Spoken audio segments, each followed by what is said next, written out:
Today, President Trump doubled down on his comments from 2 days ago, in which he stated that North Korea, in the event of their attack on us, would see fire and fury like the world has never seen, by saying that maybe his remarks weren't tough enough.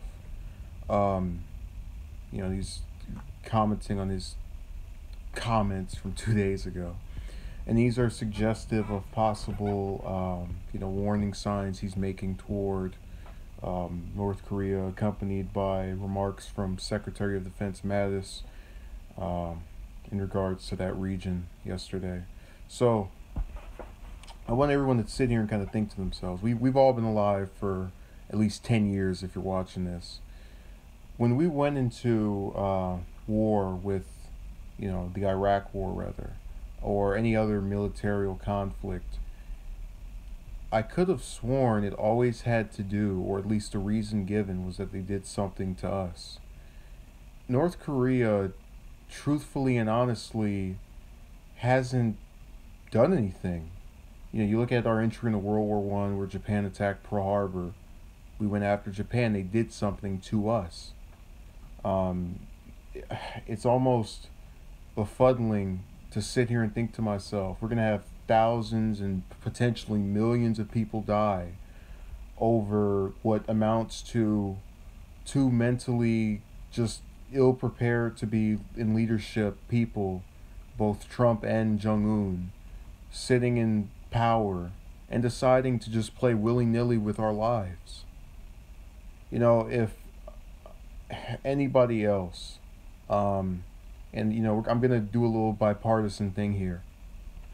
I would wager that any other person who ran during the election, if they were president, would have more.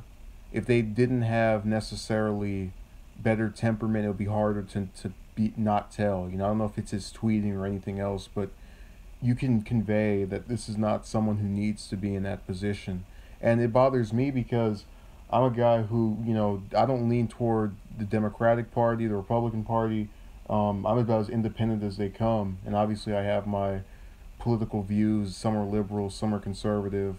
I'm more liberal on social issues. And, I can lean either way on other things or be negotiated in certain ways. So I'm saying this to indicate I'm not trying to sit here and be, some shill for the DNC and really tell you what the problem here is. And that is, I don't mean to be redundant, we are going to see a military conflict between two regions, ours and North Korea, over much of nothing.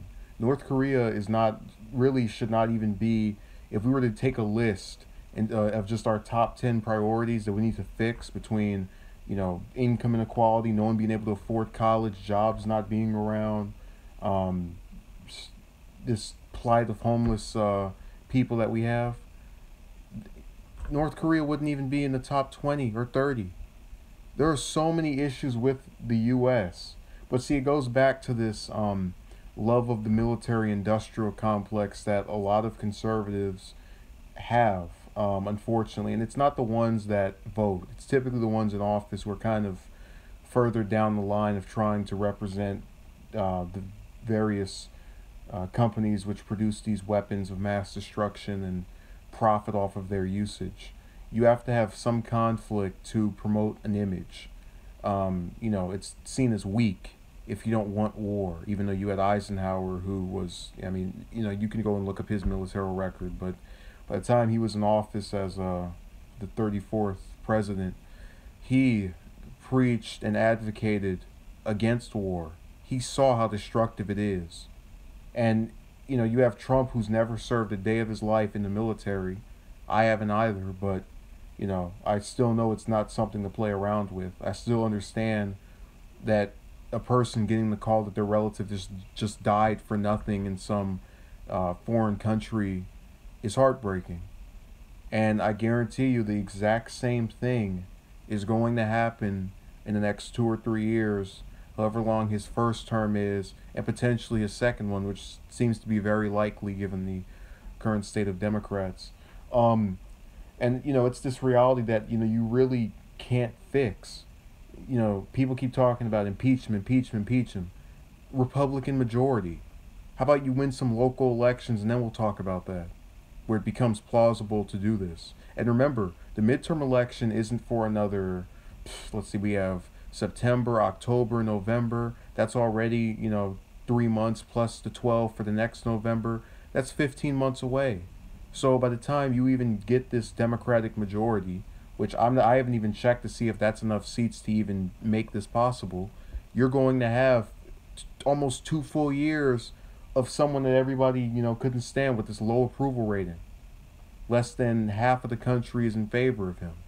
LBJ had about the same record when he announced he wasn't running for another term, or another full term rather.